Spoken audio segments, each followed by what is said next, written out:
Bienvenido a CreaBits, un espacio de aprendizaje, crecimiento, promoción y prevención de la salud mental. Con Juliet Reyes y Camilo Cartagena. Hola familia, bienvenidos a este episodio tan bonito que les tenemos preparado el día de hoy. Quiero iniciar pues enviándoles un fuerte abrazo. Muchas gracias por estar por aquí aprendiendo más sobre salud mental.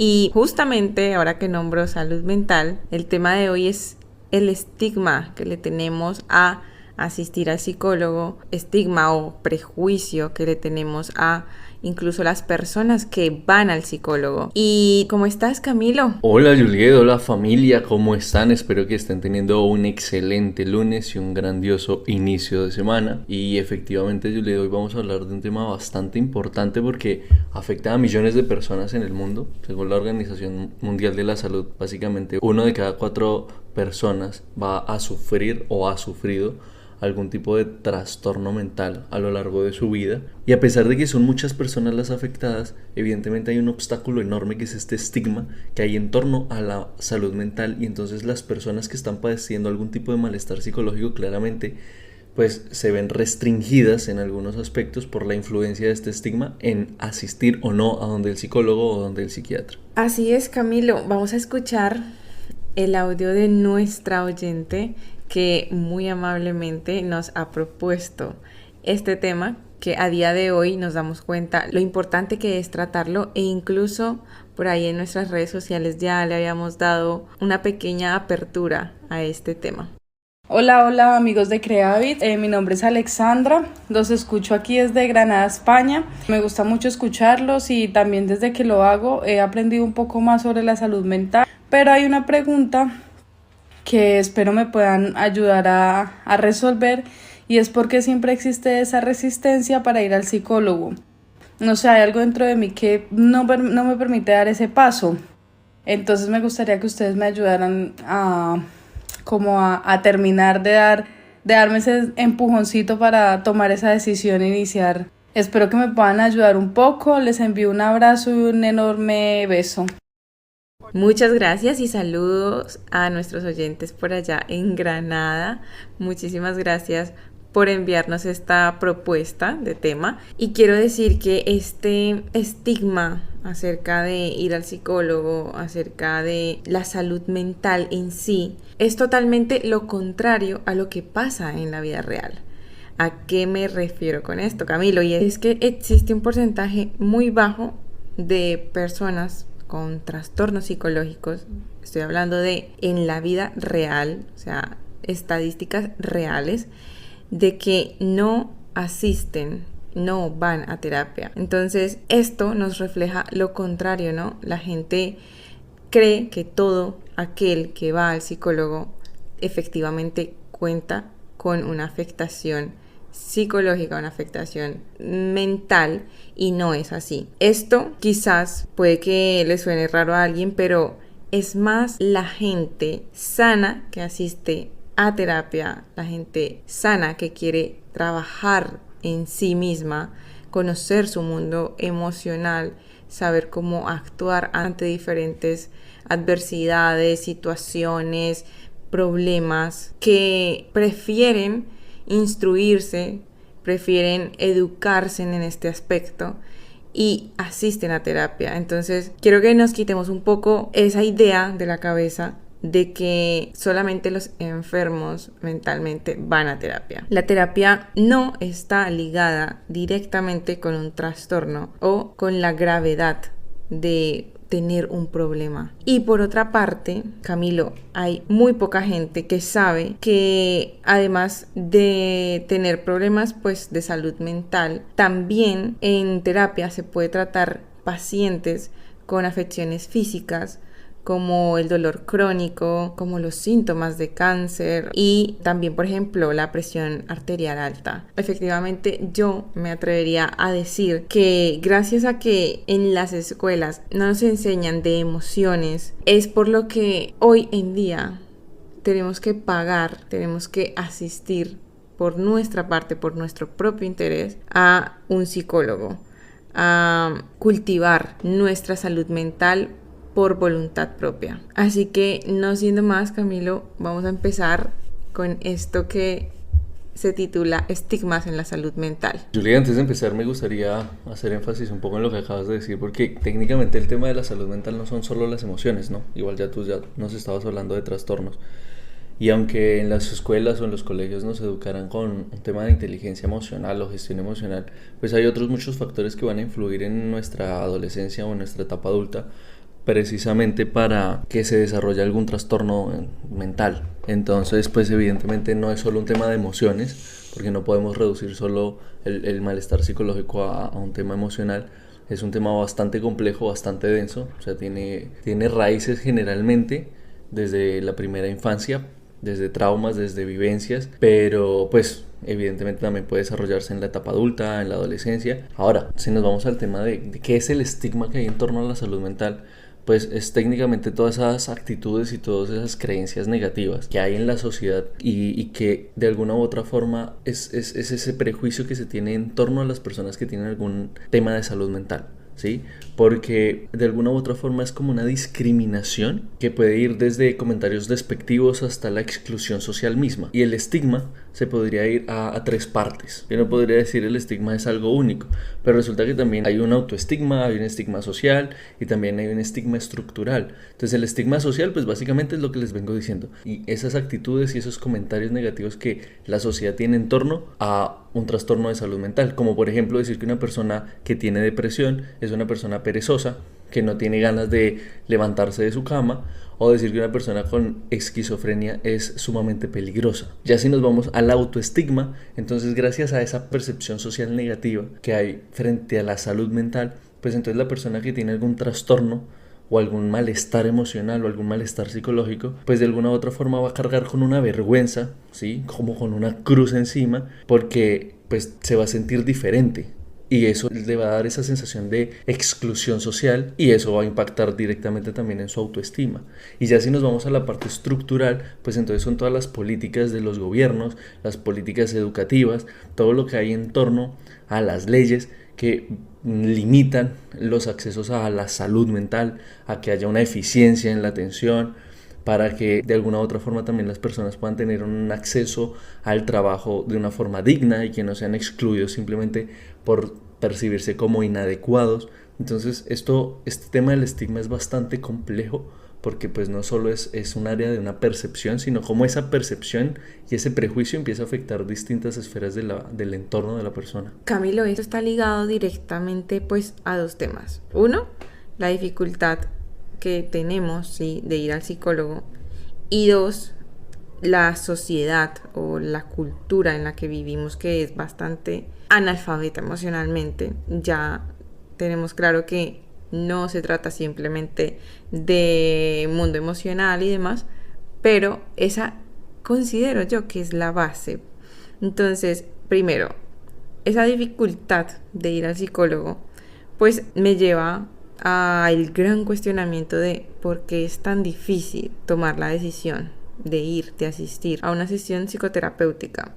Y ahí es cuando decimos, bueno, podría ser ego, podrían ser creencias arraigadas como prejuicios de el psicólogo es otra persona con problemas arreglándome o intentándome arreglar los míos o aconsejándome, también lo toman de esta manera.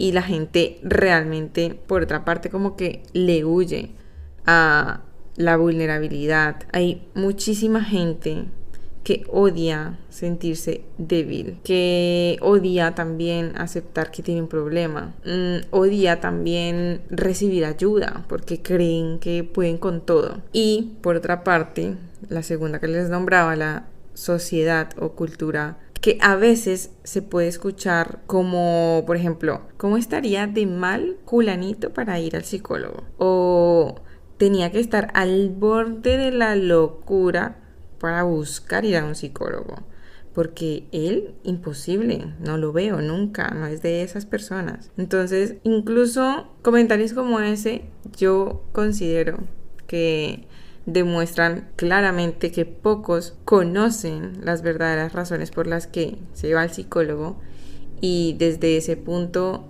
de vista, desde un comentario de estos, pues evidentemente son personas que no han trabajado tampoco en esta parte de, o por lo menos vivir la experiencia. Fíjate que nosotros solemos decir mucho que las personas van por prevención al médico y al odontólogo, pero hay una parte muy grande en la sociedad que solo va al médico cuando está enferma, ¿sí? Cuando realmente sienten que algo no está bien con su cuerpo, o cuando detectan, por ejemplo, en su boca que algo no está bien, van al odontólogo porque ya entran como en ese miedo de qué me está pasando. Y gracias a eso es que comentarios como el que tú acabas de decir también están en torno a la salud mental, porque como no hacen ese proceso de autocuidado, de responsabilizarse de sí mismos, de hacer un proceso de prevención, porque es que no necesariamente voy al médico porque estoy enfermo, sino precisamente para prevenir enfermarme. Voy y me hago una limpieza, una higiene oral cada cierto tiempo precisamente para evitar caries, por ejemplo.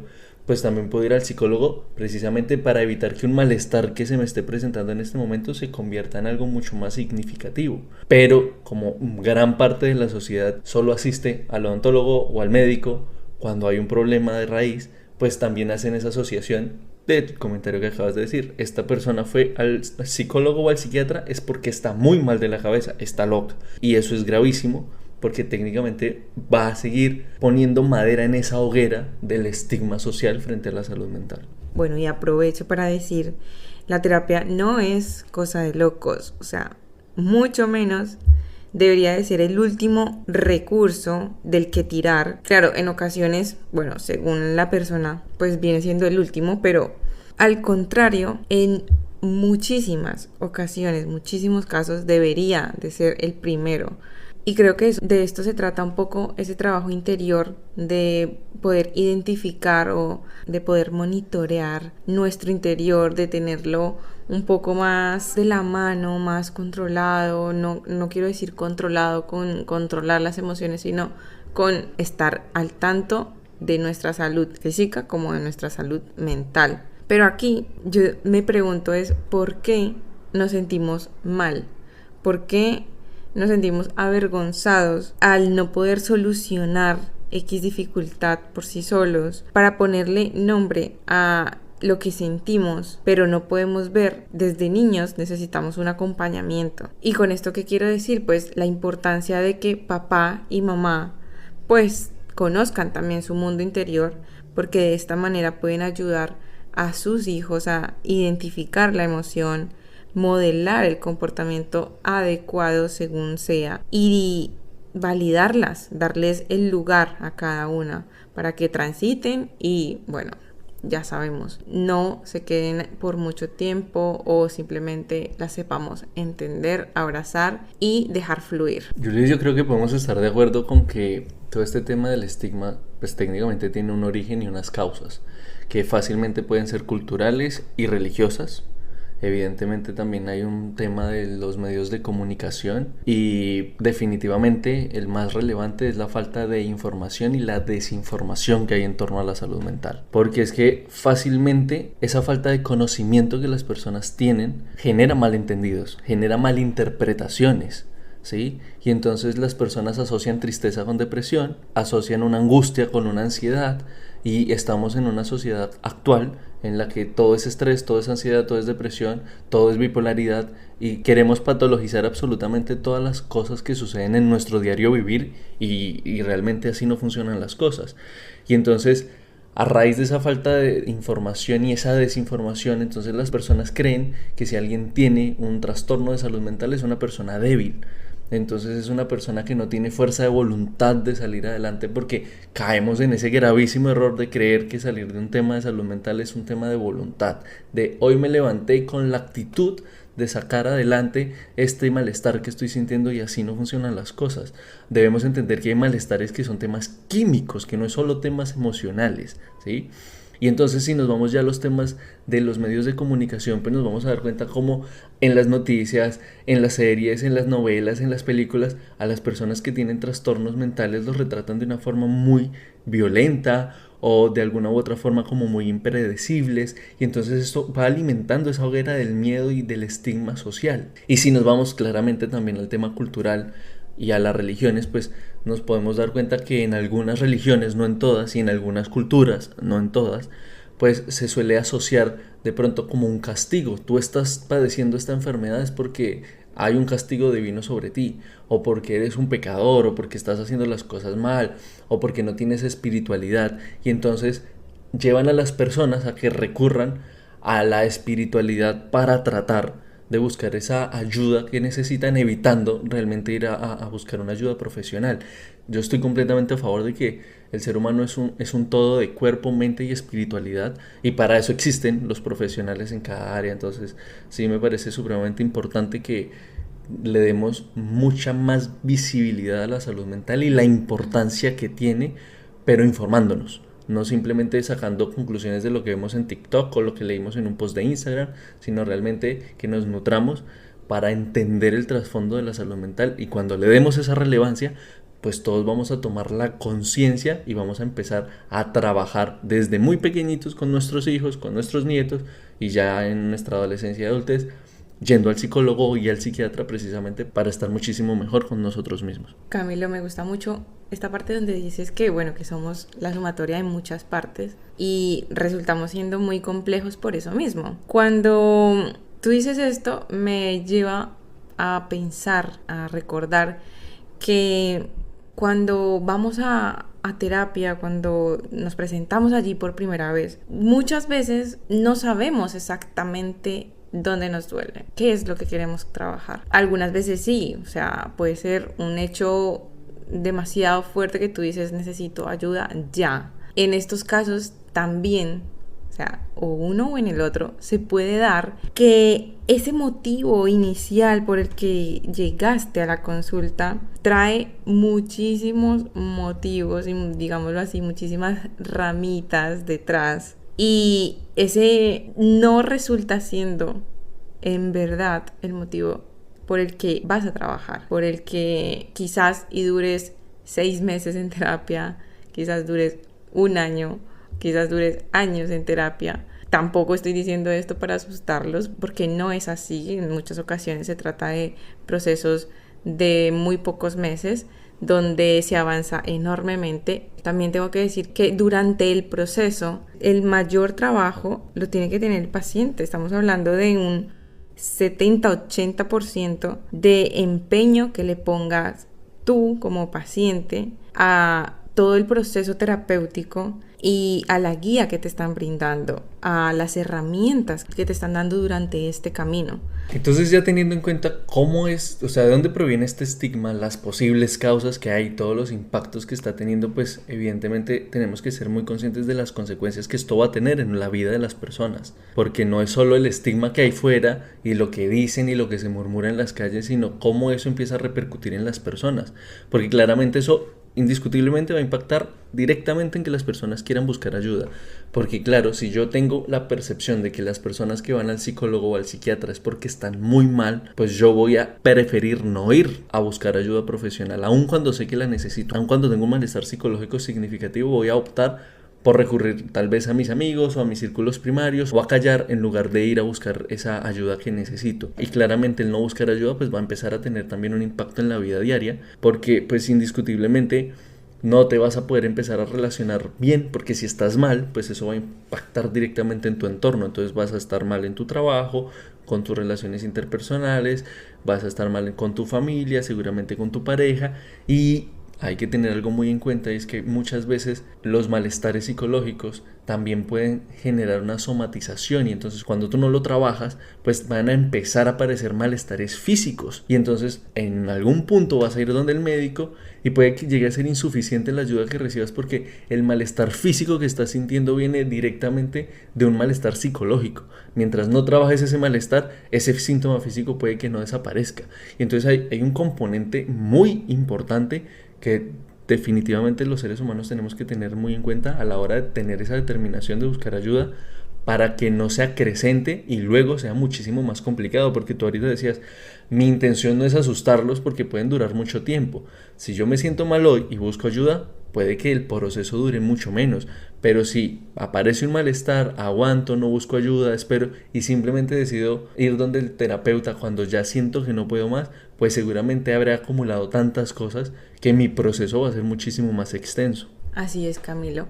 Y para ir cerrando, este tema que ya, como hemos visto a lo largo de este episodio, está bastante ligado a el estigma que se tiene acerca de ir a terapia o incluso de los propios psicólogos, pues quiero darles lo que sí y lo que no es ir a terapia. Entonces, ir a terapia no es consejos, no es una cura inmediata, no es coach tampoco. Lo que sí es terapia es descubrir esas nuevas perspectivas, mirar las situaciones con un ojo más objetivo de solución, de identificación. También terapia podría ser una escucha sin ningún tipo de juicio.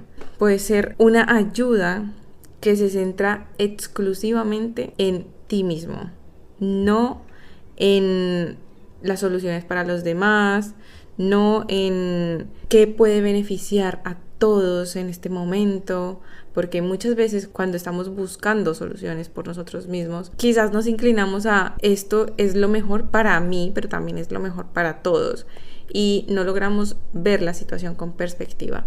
Entonces, especialmente las soluciones que te beneficien de manera neutral a ti. Y luego ya hay otras cosas que pueden parecer terapia, pero no son terapia. Que bueno, durante nuestras cápsulas vitamina normalmente siempre existe, por ejemplo, manifestar, meditar, hacer deporte, compartir con amigos, los hobbies. Todas estas cosas, o sea, no son terapia, pero se sienten como terapia, pueden ser el apoyo que muchas veces nosotros como profesionales utilizamos para complementar ese proceso terapéutico, pero aclaro, no funciona como reemplazo para la terapia. Entrados en nuestras cápsulas vitamina, yo sí quiero decir dos cosas muy importantes. La primera es el tema de la información y la educación. O sea, estamos en una era donde tenemos la información a un clic. O sea, podemos ver documentales, podemos leer, podemos ver videos, leer artículos, o sea, libros, y hay un sinfín de información al alcance de nuestra mano que nos puede nutrir y nos puede servir mucho para que podamos empezar a entender mucho más este tema de la salud mental. Y también debemos revisar muy bien las percepciones que nosotros tenemos sobre la salud mental. Debemos cuestionarnos frente a lo que nosotros estamos percibiendo, porque indiscutiblemente podemos nosotros también ser réplica de ese estigma inconscientemente. Entonces está bien que revisemos, porque por ejemplo yo soy uno de los que a mi entorno social siempre les recomiendo ir a terapia, y no porque yo sea psicólogo, porque siento que las personas de mi entorno cuando han ido a terapia les transforma la vida. O sea, es un proceso muy bonito, muy edificante y muy sanador, porque es que no es necesario que tengas un trastorno de salud mental, ¿sí? Es un tema de querer estar bien emocionalmente, de cerrar heridas que tengas de tu pasado, de sanar cosas de tu infancia, de relaciones recientes. Es algo muy bonito, y la terapia edifica mucho, construye, te ayuda a encontrarte también contigo, a trabajar en tu autoestima, en tu amor propio, a trabajar en todos tus autos, que también tenemos un episodio en este podcast en la temporada pasada. Y es muy bonito ir a terapia y reencontrarte contigo. Entonces no es solo un tema de tengo un trastorno y voy a terapia, no. Es un proceso para trabajar en ti y edificarte a ti. Y yo concluyo con esta frase: el coraje que se precisa para aceptar la propia vulnerabilidad. Quiero terminar con esta porque realmente se necesita bastante coraje y valentía para poder enfrentarnos a esos miedos, y ojalá y muchas personas logren coger el coraje y la valentía en cada mano y aceptar que necesitan y que pueden ser ayudados desde este punto. Entonces, seamos valientes. Esto ha sido todo por hoy. Muchas gracias por quedarse hasta el final de este episodio. Camilo, pues hasta la próxima. Gente bonita, nos vemos la próxima semana con un nuevo episodio de esta nueva temporada que nos tiene así tan ilusionados y bueno, muy motivados a seguir trabajando en este proceso de promoción y prevención de salud mental. Les deseo que tengan una excelente semana. Un abrazo para todos. Juliet, nos vemos en un próximo episodio. Y creen el hábito de escucharnos. Somos Creavits.